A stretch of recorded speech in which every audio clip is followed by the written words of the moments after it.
Saya Nur Akila binti Yaakob, wakil dari kumpulan 10 akan memulakan pembentangan kami untuk subjek GGGB 2022 Psikologi Pendidikan.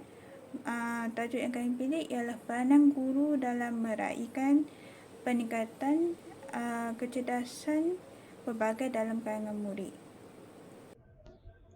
Baik, pertama sekali saya akan memperkenalkan ahli kumpulan kami bermula daripada saya, Nur Akila binti Yaakob, nombor medik P132791, Nur Akila binti Syawal, nombor medik P136432, Aisyata Ashikin binti Zulkifli, nombor metrik P136406, Amirul Adha bin Abdullah, nombor metrik P136781, Syafina Wahab, nombor metrik P136808, Muhammad Nur Amirul Syafiq bin Zailin, nombor metrik P136788, dan akhir sekali Muhammad Hazman Afiq bin Muhammad Hasni, nombor metrik P137238.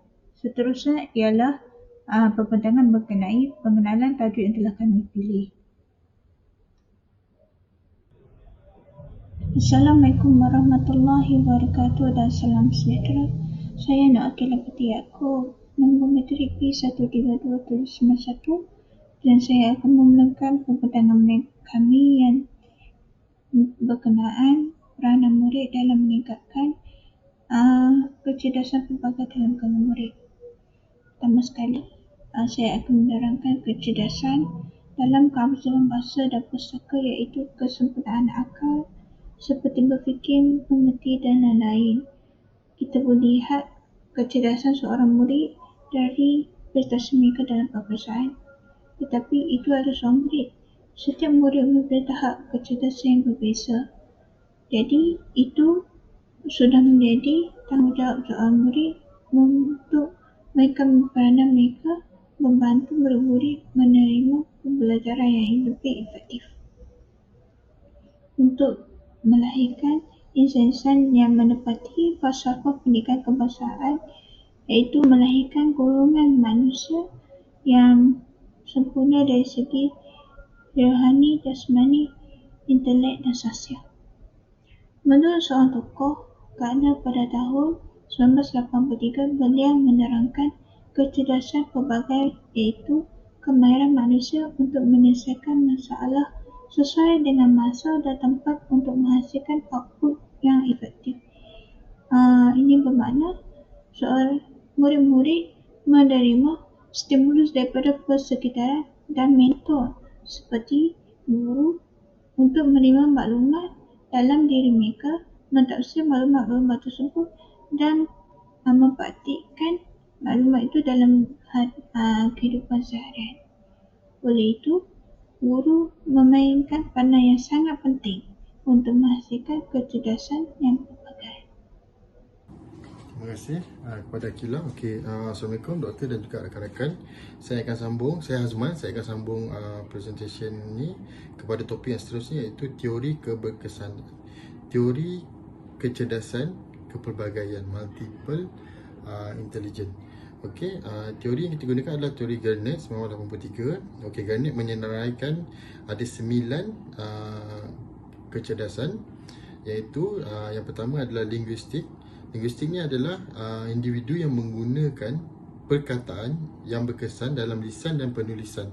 Maksudnya murid yang ada kecerdasan linguistik ni, dia boleh berkomunikasi secara berkesan melalui aktiviti mendengar, bertutur, membaca, menulis dan menghubungkaitkan untuk menyelesaikan suatu masalah. Ini kira common kecerdasan lah. Maksudnya semua orang belajar dengan mendengar, lepas tu menulis, lepas tu dengan tulisan tu dia boleh manipulate, dia boleh gunakan balik untuk menyelesaikan masalah. Yang kedua adalah logik matematik. Kecerdasan ni membolehkan murid menyelesaikan masalah ataupun perkara yang lebih terperinci ataupun detail. Kecerdasan ni, individu yang ada kecerdasan ni cekap dalam mengira, mampu membezakan dengan baik dan menyelesaikan masalah nombor dengan menggunakan komputer. Kecerdasan logik matematik ni, individu yang lebih gemarkan perkara yang logik daripada perkara yang dia tak nampak. Contohnya kalau tanya dia 2 tambah 2 4, dia akan tanya kenapa 4, apa logiknya 4. So kita tunjukkan 2 biji apple tambah 2 biji apple sama dengan 4 biji apple lah. Dia nak nampakkan perkara tu. Okey, seterusnya adalah kecerdasan ruang ataupun visual ruang. Okey, kecerdasan ni murid berkebolehan mengesan dan menggambarkan bentuk ruang warna garisan, termasuklah kebolehan mempersembahkan visual ruang, idea visual dan ruang secara grafik. Murid juga boleh membayangkan lukisan dalam minda dan menzahirkannya, lebih kepada imajinasi dan juga imajinasi dan menzahirkan lah. Maksudnya dia boleh buat tanpa ada perancangan. Dia, individu ni lebih kepada seni. Maksudnya dalam seni tu kan tak ada yang salah, tak ada yang betul, as long idea tu ada dan dia boleh selesaikan masalah dengan ruang dia lah. Okey, yang ketiga adalah kinestetik. Kinestetik ni adalah pergerakan ataupun fizikal kecerdasan menggunakan badan untuk menyatakan idea, perasaan dan untuk menyelesaikan masalah, termasuk kemahiran fizikal. Okey, sebagai contoh Datuk Lee Chong Wei bersukan. Jadinya dengan teknik ataupun pergerakan tangan dia tu, dia boleh simpan memori di mana corak tangan ni untuk serve untuk buat pukulan. Jadinya kecerdasan yang dia ada adalah dalam bentuk kinestetik, iaitu memori badan dia. Okey. Seterusnya adalah kecerdasan muzik.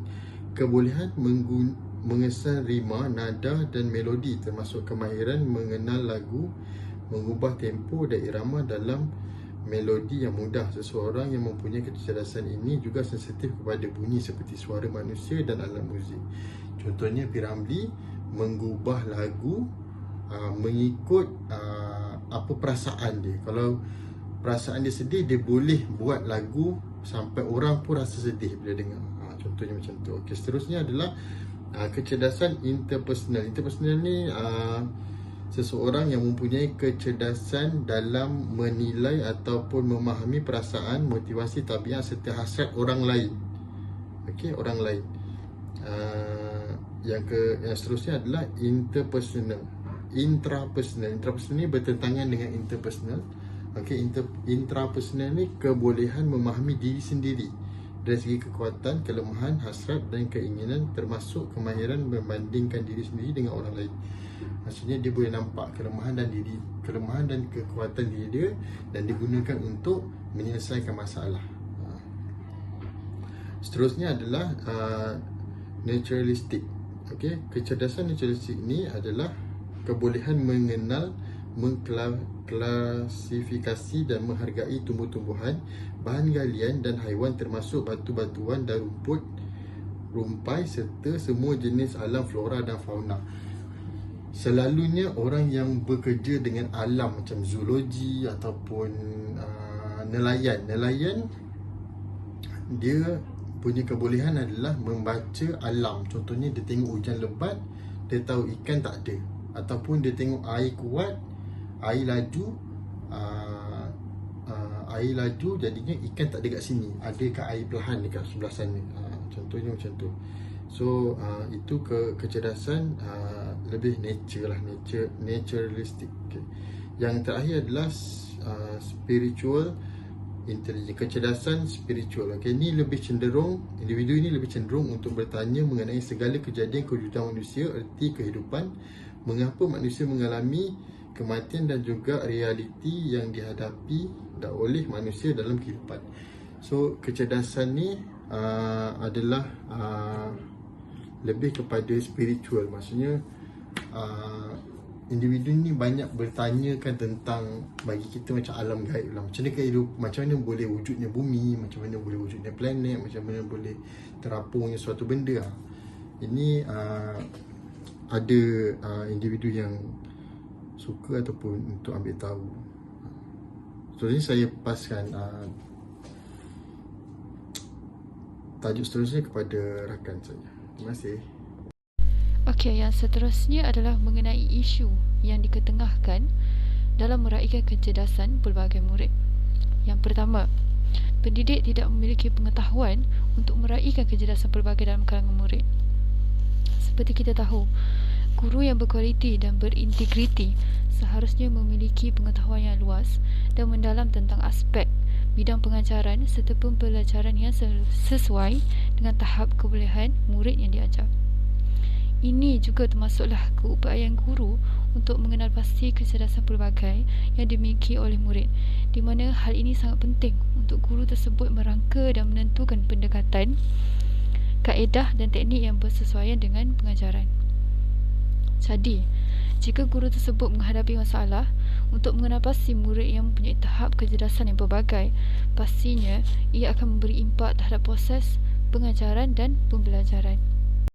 Yang kedua, pendidik tidak diberi pendedahan tentang bagaimana mengendalikan atau meraihkan tahap perbezaan kecerdasan dalam kalangan murid.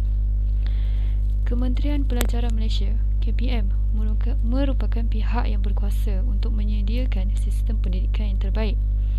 Justru, KPM seharusnya menyediakan garis panduan, latihan atau memberikan kursus yang khas untuk para guru berkenaan dengan cara untuk mengendalikan murid-murid dengan tahap kecerdasan yang berbeza ini. Jika tidak, berkemungkinan guru-guru ini tidak mampu untuk menjalankan sesi pengajaran dan pembelajaran dengan cemerlang dan efektif. KPM juga perlu memainkan peranan bagi menyediakan platform atau medium yang dapat digunakan oleh para guru untuk memperbaiki dan meningkatkan mutu pengajaran yang seterusnya akan memberi impak kepada tahap pembelajaran murid.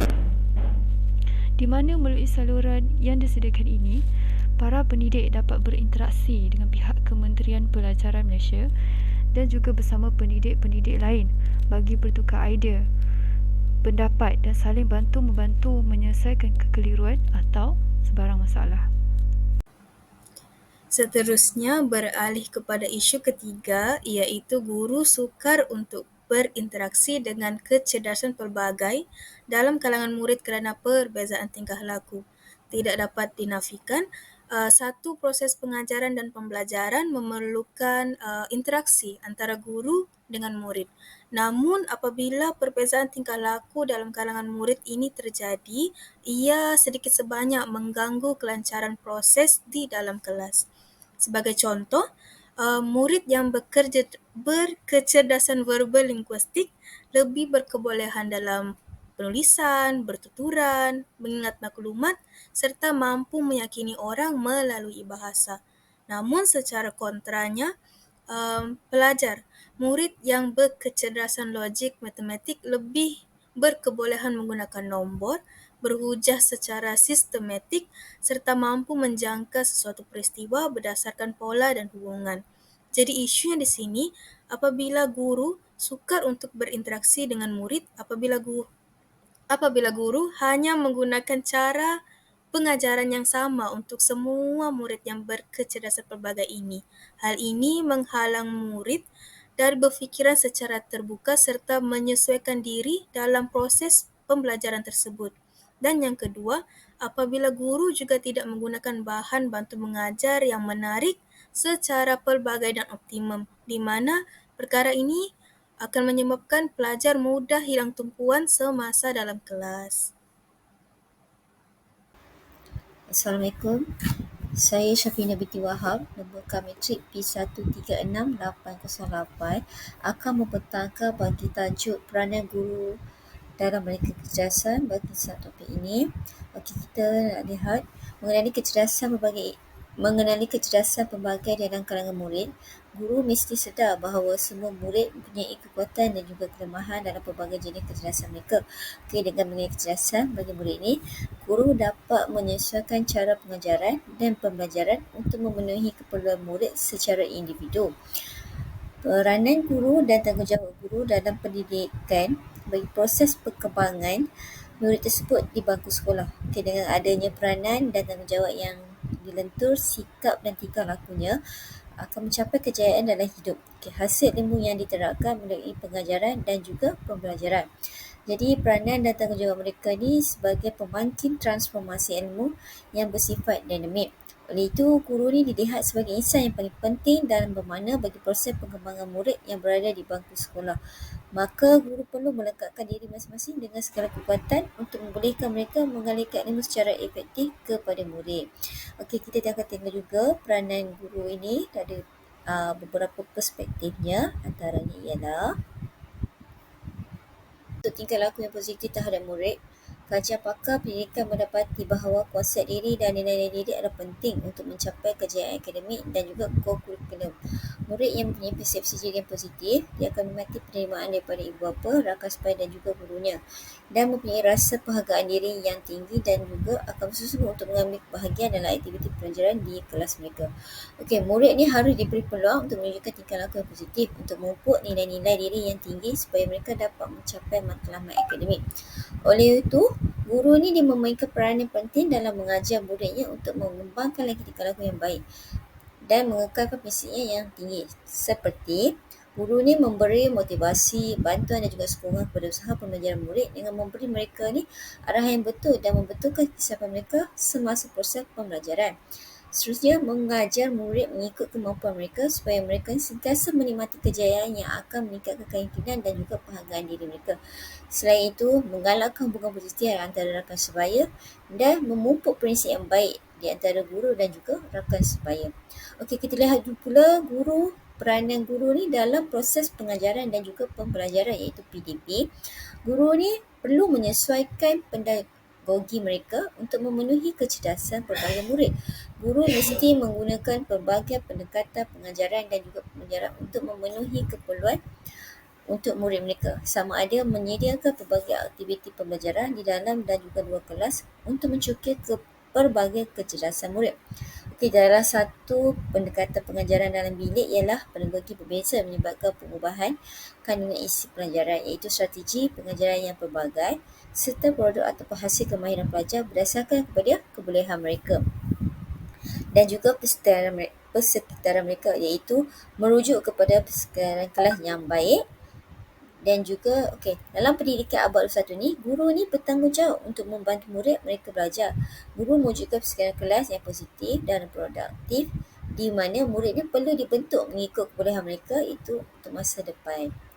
Dengan kata lain ialah untuk memastikan murid yang mempunyai kemahiran berfikir aras tinggi ni, kemahiran berkomunikasi yang baik dan juga pengetahuan teknologi. Oleh itu, guru ni dia mesti mengetahui tentang penggunaan teknologi yang terkini. Memang tidak dapat dinafikan lagi, teknologi terkini merupakan salah satu ciri penting bagi guru pada abad ke-21. Selain daripada itu, murid ini memang mahir dengan penggunaan gadget dan juga pelbagai alat elektronik lain. Jadi guru ni perlu seiring dalam penggunaan kelebihan untuk menarik minat para pelajar. Pembelajaran yang menggunakan alat CD ni ataupun game dan aplikasi mobile sudah tentu membawa kelainan kepada suasana pembelajaran di dalam kelas. Agar mereka dapat melahirkan generasi yang berakhlak tinggi, mulia dan juga berpengetahuan tinggi. Kita seterusnya peranan guru dari sudut persepsi yang lain ialah tersambung. Assalamualaikum warahmatullahi wabarakatuh. Nama saya Muhammad Nur Amir Syafiq bin Zaidin, nombor metrik P136788. InsyaAllah saya akan membentangkan peranan guru dalam meraihkan kecerdasan pelbagai dalam kalangan murid. 4.3, peranan guru yang pertama ialah memberikan sokongan dan penghargaan dalam memperbaiki kecerdasan murid, iaitu guru mestilah memotivasikan murid untuk memperbaiki setiap kecerdasan tanpa mengira kekuatan ataupun kelemahan murid itu sendiri. Dan yang kedua, guru mestilah memberikan penghargaan atas kejayaan murid dalam setiap kecerdasan. Dalam konteks dunia pendidikan, guru yang kerap mengekspresikan penghargaan dapat memberi motivasi kepada pelajar untuk memperbaharui semangat dan mendorong keinginan murid itu dalam menambah ilmu. Penghargaan boleh ditunjukkan dengan pelbagai cara. Antaranya ialah penghargaan dalam bentuk pujian, atau penghargaan dalam bentuk doa. Akan tetapi, memfasilitasikan penghargaan dalam kehidupan, terutamanya dalam sesi pembelajaran dan pengajaran, bukanlah tujuan yang utama, namun ia merupakan alat membangkitkan motivasi dan boleh mencongkil potensi murid itu sendiri. Seterusnya, saya akan masuk pada peranan guru 4.4, iaitu guru perlu melibatkan semua murid untuk menyertai aktiviti kerjasama dalam kelas. Okey, yang pertama, murid perlu bersifat kooperatif, saling membantu dalam kumpulan, di mana murid perlu saling membantu dalam kumpulan bagi menyelesaikan sesuatu tugasan ataupun masalah. Semasa menjalankan tugasan atau menyelesaikan sesuatu masalah, setiap murid akan berasa bertanggungjawab tentang prestasi diri sendiri dan dapat membantu ahli kumpulan yang lain. Yang kedua, guru mestilah memberi galakan perkongsian dan pertukaran maklumat antara guru dengan murid itu sendiri. Contohnya di mana komunikasi dua hala dan hubungan demokratik yang baik akan merangsang minat murid untuk melibatkan diri dalam aktiviti pengajaran dan pembelajaran. Selain itu, murid juga lebih yakin dan berketerampilan untuk kehadapan, di mana sifat guru yang berjiwa pendidik ini boleh menarik minat murid untuk lagi bekerjasama dan saling bertukar-tukar idea dan pendapat dalam memberikan sesuatu pandangan. Sekian sahaja daripada saya. Terima kasih. Assalamualaikum warahmatullahi wabarakatuh. Saya Amirul Adaha bin Abdullah, nombor matrik P136781. Penutup bagi pembentangan kumpulan kami adalah guru memainkan peranan penting dalam peningkatan kecerdasan pelbagai dalam kalangan murid, terutamanya pada selepas pasca COVID-19 ini. Kreativiti dan penggunaan kemudahan yang sedia ada akan membantu murid menerima pembelajaran yang lebih berkesan sekaligus meningkatkan minat mereka untuk menceburi bidang seiring dengan kebolehan masing-masing. Pihak sekolah juga perlu membantu guru seperti mewujudkan aktiviti-aktiviti yang merangsang kecerdasan murid-murid. Ini adalah senarai rujukan yang kami gunakan sepanjang kajian ini dijalankan.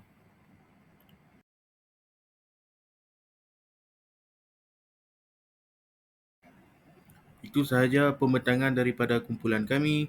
Sekian, wabillahi taufiq wal hidayah. Wassalamualaikum warahmatullahi wabarakatuh.